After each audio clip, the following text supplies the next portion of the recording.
فستیوال تموم شد. اینم شناسنامه خوشگلش، عکسش هم مامانش چسبونده روش، خیلی هم بامزه شد.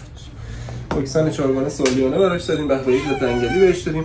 از بد اخلاقامون، از خوب بد اخلاقامون امروز خدا رو سر از مرتبه شد که انگار سطح انرژی اونجوری بود که این بد اخلاقا هم چالش برامون درست نکردن.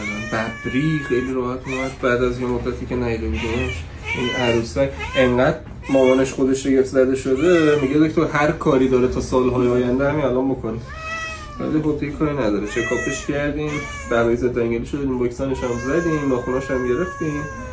مشکل اینه چهره بانمکیشه، چشای درشتشه، وزنش هم زیاد شده.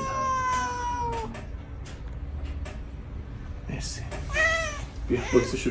یه دوست دیگه ای دارم که دوست قدیمی من، اصلا هم خوش اخلاق نیست، تا حالا هیچ دکتری تو زندگیش نتونسته بود اینجوری بغلش کنه. منی هم که تونستم سرمو بالا گرفتم که حداقل زیر چونه‌مو بزنه، اگه زد چشم و اینا رو نزنه.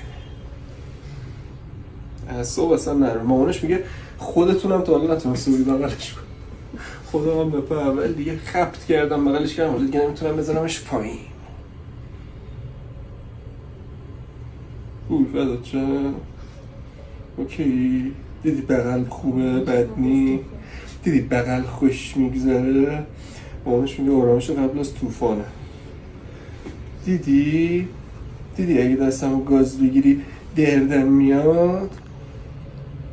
از جلو میگیره چشه خوشگلشو، خیلی هم نگه جلو. اوکی مرسی.